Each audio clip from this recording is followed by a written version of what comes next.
আচ্ছা, আপনি কি আমার মতোই পাহাড়ের প্রেমে পড়েছেন? যদি এখনো না পড়ে থাকেন তাহলে বরং একবার অরুণাচল ঘুরে আসুন। আমি কথা দিচ্ছি, অরুণাচল ঘোরার পর আপনি পাহাড়ের প্রেমে পড়তে বাধ্য হবেন। নমস্কার, আমি সুমনা, আর আজকে নিয়ে এসেছি আমার এবারের অরুণাচল ভ্রমণ সিরিজের চতুর্থ পর্ব, অর্থাৎ সাংতি ভ্যালি থেকে সেলা পাস আর জাং ওয়াটারফল হয়ে তাওয়াং যাওয়ার গল্প। তাহলে বরং শুরু থেকে শুরু করা যাক। 16ই নভেম্বর 2025 সকাল সকাল সাংতি ভ্যালিকে বিদায় জানিয়ে আমরা রওনা দিলাম তাওয়াংয়ের উদ্দেশ্যে। গুড মর্নিং ফ্রম শান্তি ভ্যালি। তো এখন আমরা শান্তি ভ্যালিকে বিদায় জানিয়ে রওনা দিচ্ছি তাওয়াংয়ের দিকে। আজকে আমাদের ট্রিপের চতুর্থ দিন, আর ঘড়িতে এখন সময় ওই 9:15 কাছাকাছি। দেখি তাওয়াং পৌঁছাতে কতখানি লাগে, অনেক সাইট সিইং করতে করতে যাব। সো সঙ্গে থাকুন। Good morning. গুড মর্নিং শান্তি ভ্যালি। অসাধারণ এক্সপিরিয়েন্স নিয়ে আমরা সকাল সকাল বেরোচ্ছি তাওয়াংয়ের উদ্দেশ্যে। দেখা যাক কতক্ষণ লাগে। মাঝখানে অনেকগুলো সাইট সিইং আছে। সেলা পাস দিয়ে যাবো, সেলা লেক দেখবো, জ্যাং ওয়াটারফলস দেখবো, তারপর তাওয়াং পৌঁছাবো। দেখা যাক। Hip hip hooray, hip hip hooray. Krishu hi. কিছু মাঝখানে একটু জিরিয়ে নিচ্ছে, যাতে যেখানে নামবো সেখানে একটু তামদারি ভাসতে পারে, লাফিয়ে লাফিয়ে ছুটে বেরিয়ে।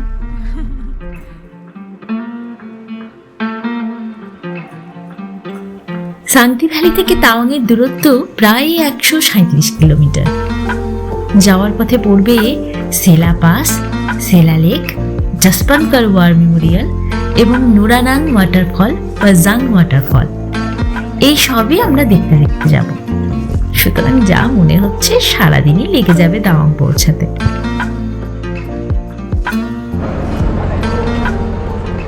দিরাংয়ের এখানের কিউই ফল আর গোল্ডেন অ্যাপেল নাকি খুব বিখ্যাত, তাই দিরাংয়ের এখানে একটা লোকাল মার্কেটে দাঁড়িয়েছি। এখান থেকে একটু কিউই আর গোল্ডেন অ্যাপেল কিনবো, দেখি খেয়ে কীরকম। এত নাম শুনেছি, দেখি। সত্যি বলছি, এত রকমের ফল দেখে লোভ সম্বরণ করাটা খুব কঠিন। কিন্তু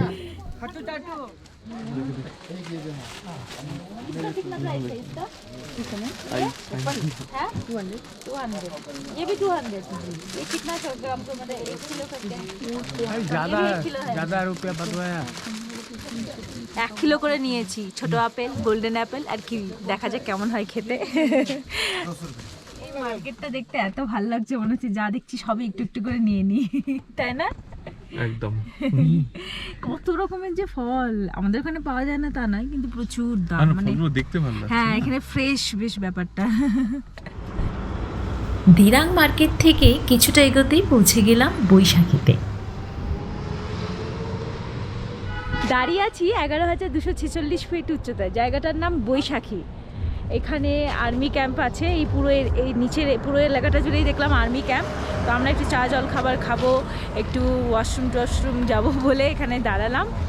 আর চারপাশটা তো ভীষণ সুন্দর। এখানে আবার পাহাড়ের রেঞ্জটা একদম অন্যরকম, মানে অদ্ভুত ধরনের সুন্দর। এখানে পুরো প্রকৃতিটা মনে হচ্ছে যেন পাল্টে গেছে একদম। আর এই যে আমাদের সব সদস্যরা, কেমন লাগছে? দারুণ। এগুলোতে আসলে নিজেদের ভেতরে হয় না, মানে দেশাত্মবোধ কাজ করে, খুব জেগে ওঠে।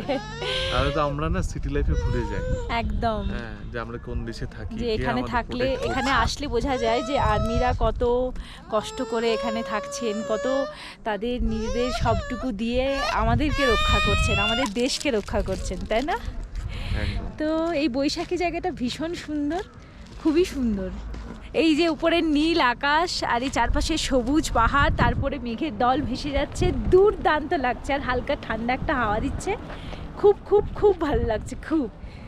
দিরাং থেকে বেরোনোর পর, মানে দিরাং থেকে তাওয়াং আসার যে রাস্তাটা, আমরা যে সাংতি ভ্যালি থেকে এলাম, প্রথমের কিছুটা রাস্তা খুব খারাপ ছিল। তো আমাদের ওইখানে অনেকটা সময় লেগে গেছে, মানে প্রথমের প্রায় 50 কিলোমিটার মতো রাস্তাই হবে। খুব খারাপ ছিল, মানে সেই মাটির রাস্তা মনে হচ্ছে পুরো, গাড়ির একদমই গতি উঠছে না।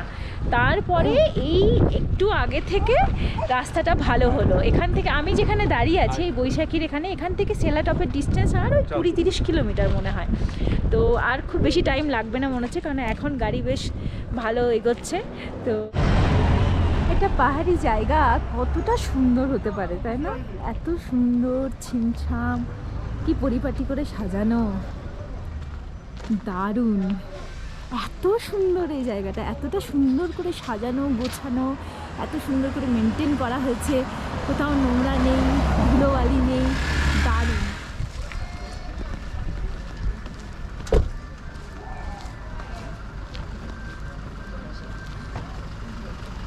এখানে রেস্টুরেন্টও আছে, hornbill bakery and gift shop.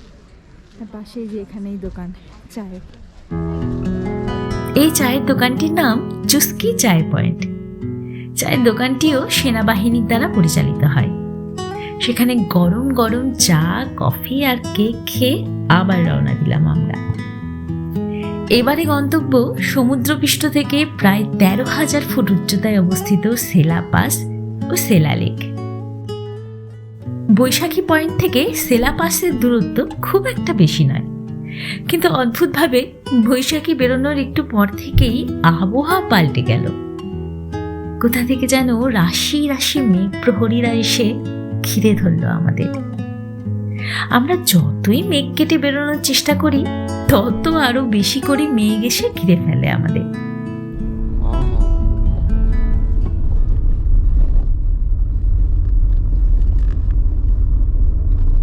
Sela Pass যাওয়ার জন্য আমরা মোটামুটি মেঘ ঘুরে বেরিয়ে এলাম। উপরে একদম রোদ ঝলমলে দিন, রোদ ঝলমলে, নিচে একদম ডেন্স মেঘ। সেই ডেন্স মেঘ ঘুরে বেরিয়ে এসছি আমরা, ভাবা যায়।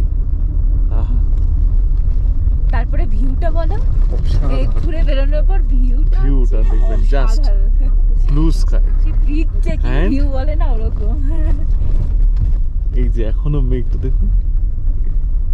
জায়গা থাকে যেখানকার সৌন্দর্য না ঠিক ভাষায় প্রকাশ করা যায় না, বর্ণনা করা যায় না কোনোভাবেই। এই জায়গাটা ঠিক সেরকমই। পৌঁছে গেছি সেলা পাস। এই এতদিন ধরে যেটার জন্য আমরা ওয়েট করছিলাম, সেলা পাস পৌঁছে গেছি। টেম্পারেচার বলছে 3 ডিগ্রি, কনকনে ঠান্ডা হাওয়া দিচ্ছে। আমরা মোটামুটি মেঘ ফুঁড়ে বেরিয়ে আসলাম। মেঘের এপারে, মানে ওই পাশে ছিলাম তখন ছিল মেঘলা, এপারে এলাম একদম ঝলমলে রোদ্দুর বেরিয়েছে। বলা যায় না, পাহাড় তো কখন আবার মেঘ এসে ঢাকা দেবে। আর ওই দিকে হচ্ছে গেট, আর সামনে হচ্ছে সেলা লেক, আর এইখানে একটা লেক আছে। পুরো ভিউটা দেখাচ্ছি এবার।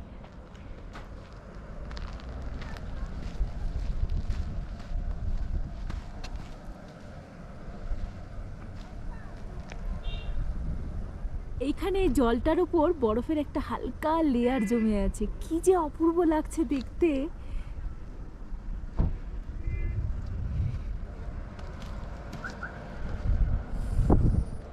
আর ওই উপরে আরো দলে দলে মেঘ ভেসে যাচ্ছে, এক কথায় দুর্দান্ত।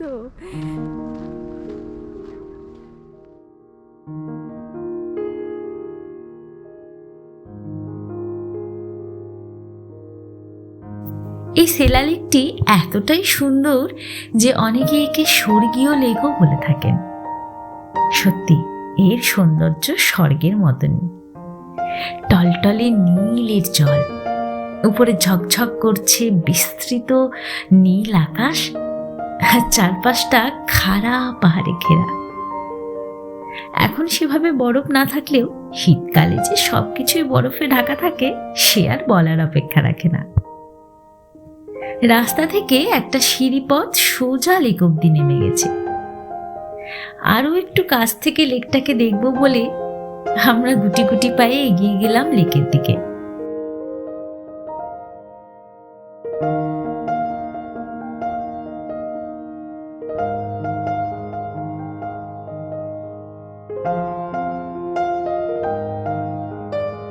অদ্ভুত সুন্দর, হ্যাঁ। উফ, লেকের জলটা কি নীল, ভাবাই যাচ্ছে না। মনে হচ্ছে কোনো স্বর্গের কাছাকাছি পৌঁছে গেছি। এতদূর অব্দি সবকিছু ঠিকঠাকই ছিল, কিন্তু বিপত্তি শুরু হলো এরপর। হু হু করে কনকনে ঠান্ডা হাওয়া বইছে তখন। সেই হাওয়ায় আমরা মোটামুটি অ্যাডজাস্ট করতে পারলেও কৃষু প্রচণ্ড কাঁদতে শুরু করলো। সে কিছুতেই তার কান্না থামানো যায় না। অগত্যা তড়ি ঘড়ি গাড়ির দিকে পা বাড়ালাম। তখন বেশ খানিকটা বেলা হয়ে গিয়েছে, তাই দেরি না করে আবার রওনা দিলাম আমরা। ততক্ষণে কৃষুও কিছুটা শান্ত হয়েছে। তারপর আবার সে আঁকাবাঁকা পাহাড়ি পথ বেয়ে এগিয়ে চলল আমাদের গাড়ি। যেতে যেতে কত যে পাহাড়, নদী, ব্রিজ পার করলাম তার হিসেব নেই। আমি শুধু দর্শক হয়ে প্রকৃতির এই অনির্বচনীয় সৌন্দর্য উপভোগ করছি, আর মনে হচ্ছে যেন কোনো স্বপ্নের দুনিয়ায় ভেসে যাচ্ছি।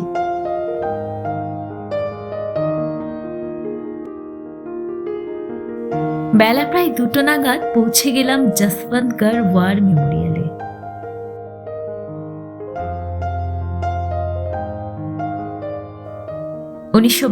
সালের ভারত চীন যুদ্ধের সময় চীনা সৈন্যদের বিরুদ্ধে ভারতীয় সেনাবাহিনীর এক বীর সৈনিক রাইফেলম্যান যশবন্ত সিং রাওয়াতের লড়াই আর বলিদানের প্রতি শ্রদ্ধাঞ্জলি হিসেবে এই ওয়ার মেমোরিয়ালটি নির্মিত হয়েছে। সত্যি বলছি, ওইখানে দাঁড়িয়ে একজন বীর সৈনিকের সাহসিকতা, তার আত্মত্যাগের কাহিনী শুনতে শুনতে শিহরিত হতে হয়। এমন বীর ভোগ্যা দেশে জন্মেছি ভেবে গর্বে বুক ভরে যায়। কেমন লাগছে? অসাধারণ, এনজয় করছো? ভীষণই। কেমন লাগছে বাবা? এখানে এসে বেশ একটা মনে একটা অদ্ভুত এনার্জি চলে আসে না? এখানে এসে ফিলটাও তো মানে অন্যরকম হ্যাঁ, লাগছে। ওটা এবারে দেশাত্মবোধ হ্যাঁ, জেগে ওঠে, ওটা মনে মানে হয় কিছু করি দেশের একটা। একটা দেশত্বই যে একদম। লড়াই, যে কি নাম, যশবন্ত যশবন্ত সিং। হ্যাঁ হ্যাঁ হ্যাঁ, যশবন্ত সিং যে একাই লড়েছিল 48 ঘন্টা লড়েছিল, তার একাই। জন্য আমরা স্যালুট। তুমিও তাকে স্যালুট। হাজার হাজার salute দিচ্ছি। Unbelievable সেলা ওয়ারিয়ার্স, যশবন্তগড় ওয়ার মেমোরিয়াল।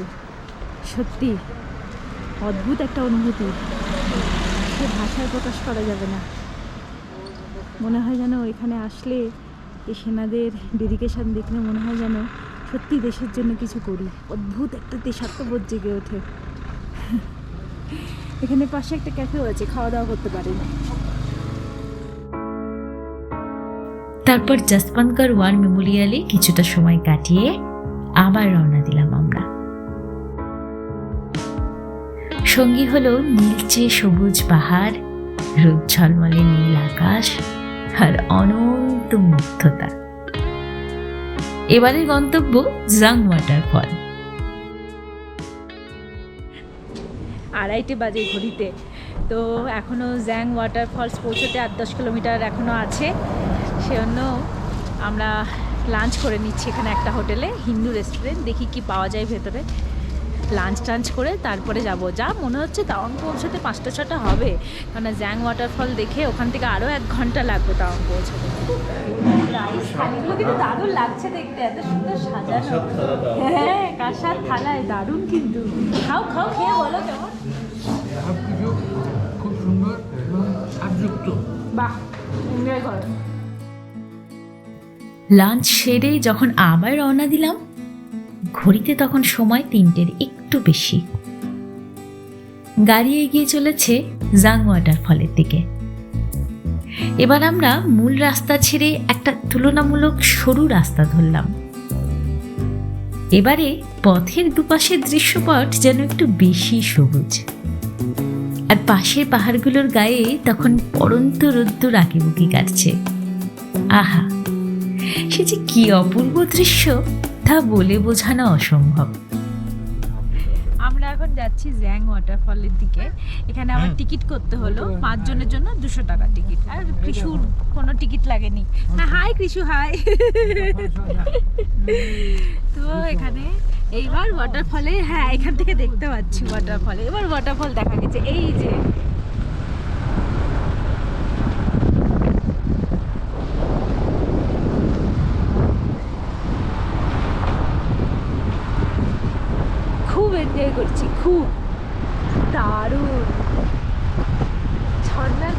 সত্যি তো মনে হচ্ছে গাড়ি চলে যাবে। কি ভিউ, যত দেখছি মুগ্ধ হয়ে যাচ্ছি। এই দিক দিয়ে আমরা আসলাম, এই পেছন দিক দিয়ে। এই এবার চলে যাচ্ছি ঝর্ণার কাছে। পৌঁছে গেছি জ্যাং ওয়াটারফলসের এখানে। আর অদ্ভুত সুন্দর, সব থেকে বড় কথা উপরে ওখানে যেখানে জলটা নামছে ওখানে পুরো রামধনু সৃষ্টি হয়েছে, পুরো এত সুন্দর লাগছে, সব দেখাচ্ছি। আর আওয়াজটা তো মানে কি বলবো, বেশিক্ষণ থাকলে কানে তালা ধরে যাবে এরকম। হ্যাঁ ওটাই তো বললাম, রামধনু। রামধনুটা দেখা যাচ্ছে ক্যামেরায়, কি সুন্দর। মানে আমি এই প্রথম, কৃষু খুব খুশি হয়েছে দেখে। কৃষু প্রচন্ড খুশি হয়েছে, দুর্দান্ত লাগছে, এটা না আসলে মিস করতাম।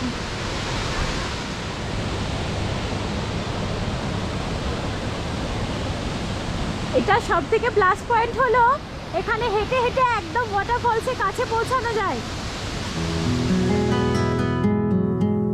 জাং ওয়াটারফল বা নুরানাং ওয়াটারফল, প্রায় 100 মিটার উঁচু এই জলপ্রপাতটি শুধু বাইরের পর্যটক নয়, স্থানীয় মানুষদের কাছেও বেশ জনপ্রিয়। শুধু তাই নয়, এখানে এককালে একটা বিখ্যাত হিন্দি সিনেমার শুটিংও হয়েছিল। বলুন তো কোন সিনেমা? পুরো আউট অফ দ্য ওয়ার্ল্ড वाला ফিলিং। আমার পেছনে সেই জ্যাং ওয়াটারফল, দুর্দান্ত লাগছে।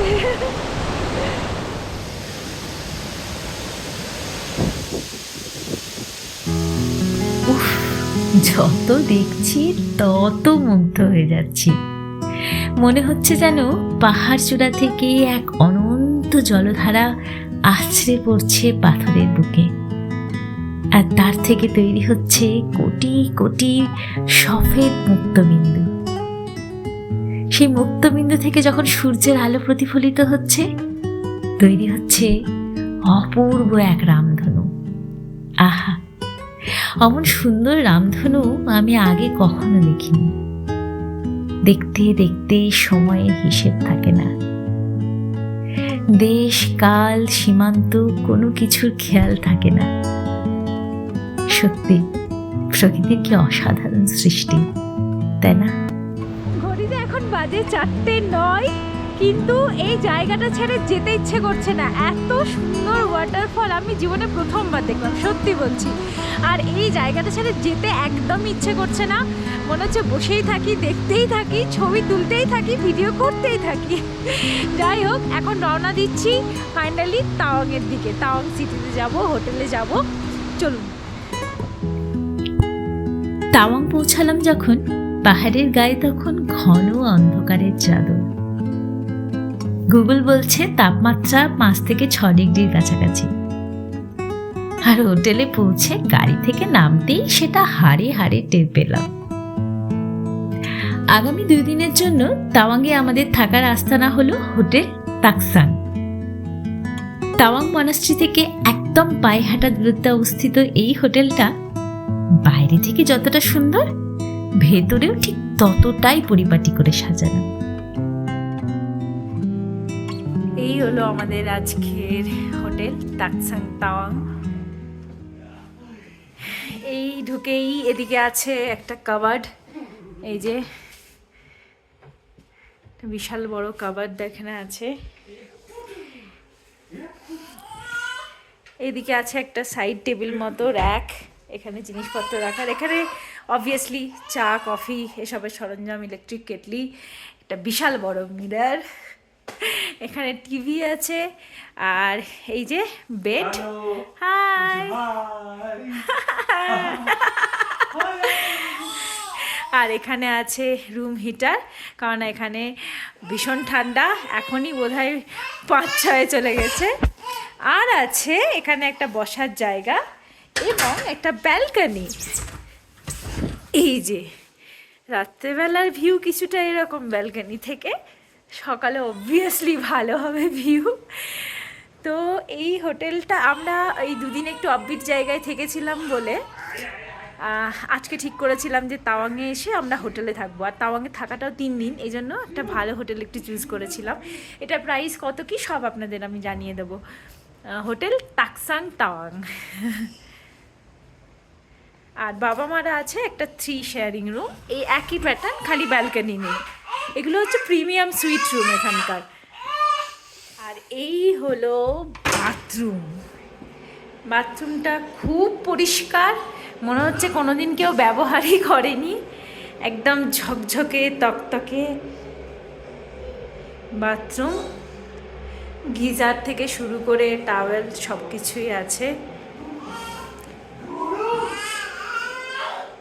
এই যে এই হলো পুরো রুম, ভীষণ সুন্দর রুম এবং ভীষণ কমফোর্টেবল। তো আপাতত আমরা সবাই একটু ফ্রেশ হয়ে নিই। এখানে ডিনারের টাইম হচ্ছে রাত্রেবেলা 7টা থেকে 9টা, সুতরাং একটু ফ্রেশ হয়ে নিই।